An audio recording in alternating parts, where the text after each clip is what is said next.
ರಾಮನಗರ ಜಿಲ್ಲೆಯಲ್ಲಿ ಕಾಡಾನೆಗಳ ಉಪಟಳ ನಿಲ್ಲುವ ಯಾವ ಲಕ್ಷಣಗಳು ಕೂಡ ಕಂಡುಬರ್ತಾ ಇಲ್ಲ. ಕಾಡಾನೆ ದಾಳಿಯಿಂದ ರೈತ ಗೋವಿಂದಪ್ಪ ಅವರು ಗಂಭೀರವಾಗಿ ಗಾಯಗೊಂಡಿದ್ದಾರೆ. ಕಾಡಾನೆ ದಾಳಿಯಿಂದ ರೈತ ಗೋವಿಂದಪ್ಪ ಅವರು ಗಂಭೀರವಾಗಿ ಗಾಯಗೊಂಡಿದ್ದಾರೆ. ಮಾಗಡಿ ಅರಣ್ಯ ವ್ಯಾಪ್ತಿಯ ಗುಡ್ಡೆಮಾರ್ನಹಳ್ಳಿ ಗ್ರಾಮದಲ್ಲಿ ನಡೆದಿರತಕ್ಕಂಥ ಘಟನೆ. ರೈತ ಜಮೀನಿಗೆ ತೆರಳುತ್ತಾ ಇದ್ದ ವೇಳೆ ಕಾಡಾನೆ ದಾಳಿ ಮಾಡಿದೆ.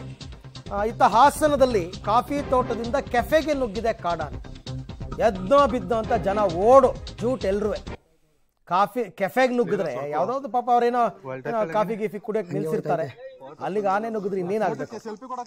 ಸದ್ಯಕ್ಕೆ ಈಗ ನೆಲಮಂಗಲ ಖಾಸಗಿ ಆಸ್ಪತ್ರೆಯಲ್ಲಿ ಗೋವಿಂದಪ್ಪ ಅವರಿಗೆ ಟ್ರೀಟ್ಮೆಂಟ್ ಕೊಡ್ತಾ ಇದ್ದಾರೆ. ಬಟ್ ಇದು ಅವ್ಯಾಹತವಾಗಿ ನಡೀತಾ ಇದೆ. ಇದಕ್ಕೇನು ನನ್ನ ಪ್ರಕಾರ ಅರಣ್ಯ ಇಲಾಖೆಯವರು ಕೈ ಚೆಲ್ಲಿ ಕೂತ್ಬಿಟ್ಟಿದ್ದಾರೆ. ಏನು ಮಾಡೋಕ್ಕಾಗುತ್ತೆ?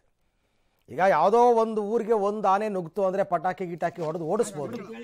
ಗುಂಪಾಗಿ ನುಗ್ತವೆ 20-30 ಆನೆಗಳು, ಏನೂ ಮಾಡೋಕ್ಕಾಗಲ್ಲ ಅಷ್ಟೇ.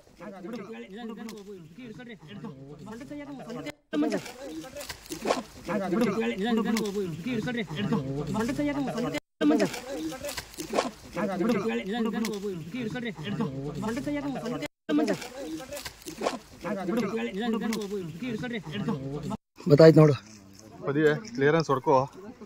ವರ್ಲ್ಡ್ ಟೈತ್ಗಳು ಹೆಂಗೇನೆ ಹಂಗೆ ಹೋಯ್ತೈತೆ. ಫೋಟೋಕ್ಕೆ ಸೆಲ್ಫಿ ಕೊಡಕ್ ಬಂದದ್ದು ಈಗ ಗಜ ಗಜ ತರ ಐತೆ ಗುರು.